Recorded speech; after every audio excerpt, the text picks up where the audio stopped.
বন্ধুরা, আপনারা তো বিভিন্ন পুরাণে পড়েছেন বা টিভি বা সিনেমায় দেখেছেন যে পৌরাণিক কালে তপবনে বহু মুনি ঋষিদের তপস্যা ভঙ্গের জন্য দেবরাজ ইন্দ্র বহু অপ্সরাকে মর্তলোকে পাঠিয়েছেন এবং সেই অপ্সরারা নানা ছলাকলার মাধ্যমে সেই ঋষিদের তপস্যা ভঙ্গ করার চেষ্টা করত।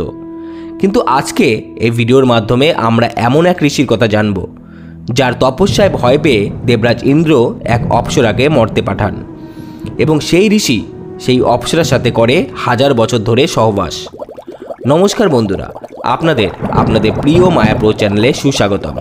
পৌরাণিক কালে বেদে সর্বজ্ঞানী এবং ঋষিশ্রেষ্ঠ মহাঋষি কণ্ডু কুন্তি নদীর তীরে এক আশ্রমে বসবাস করতেন।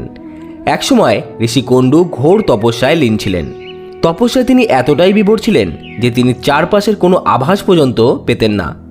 ঋষি কণ্ডুর এহেন তপস্যায় দেবরাজ ইন্দ্র ভয় পেয়ে গেলেন। তিনি ভাবতে থাকলেন তপস্যায় সফল হয়ে তিনি তাকে স্বর্গের সিংহাসনচ্যুত করবেন না তো আবার। আর সেই ভয়ে দেবরাজ ইন্দ্র ঋষি কণ্ডুর তপস্যা ভঙ্গের জন্য প্রমলোচা নামে এক অপ্সরাকে মর্তলোকে পাঠান।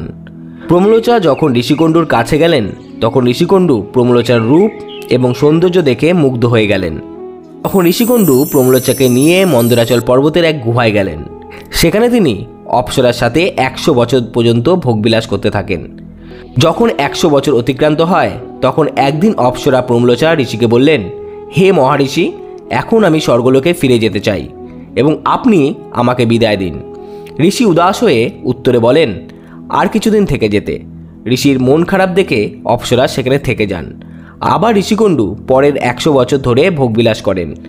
100 বছর পর আবার অপ্সরা ঋষিকে অনুরোধ করেন, হে মহাঋষি, আমি এই মর্তলোকে এসেছি বহু বছর হয়ে গেছে, এখন তো আমাকে বিদায় দিন। ঋষি আবার সেই একই উত্তর দিল। এইভাবে কয়েকশো বছর অতিক্রান্ত হলো এবং যখনই অপ্সরা প্রমলোচা ঋষিকে স্বর্গে ফিরে যাওয়ার কথা বলেন, ঋষি তাকে কোনোভাবে আটকে দেন এবং অপ্সরাও ঋষির অভিশাপের ভয়ে সেখানে থেকে যান। অন্যদিকে বারংবার কামবাসনাতে লিপ্ত থাকার ফলে ঋষি কণ্ডুর প্রমলোচার প্রতি ভালোবাসা দিনকে দিন বাড়তেই থাকে। একদিন ঋষি গুহা থেকে বেরিয়ে হাঁটতে শুরু করলেন। পেছনে অপ্সরা তাকে দাঁড় করিয়ে প্রশ্ন করলেন, হে ঋষি, আপনি কোথায় যাচ্ছেন? ঋষি উত্তরে বললেন, সূর্য অস্ত যাচ্ছে, আমি সান্ধ্য উপাসনা করতে যাচ্ছি, তা না করলে আমার ধর্ম নষ্ট হবে।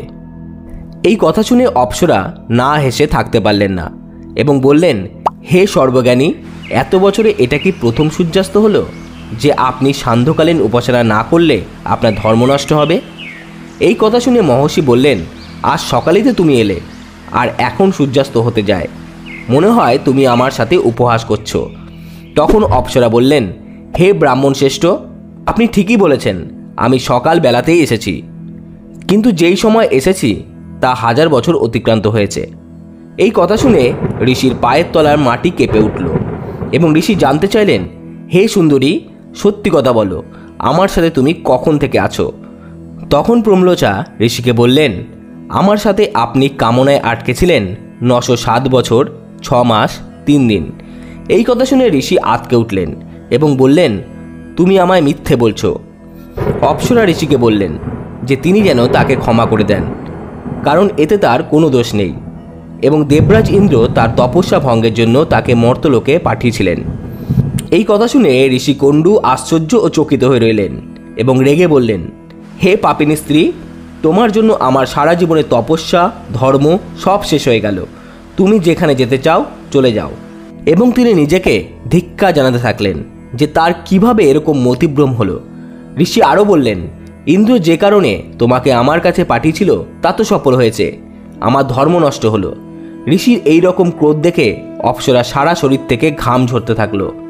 ঘাম ঝরতে থাকা অবস্থাতেই অপ্সরা আকাশপথে স্বর্গলোকের উদ্দেশ্যে রওনা দেন।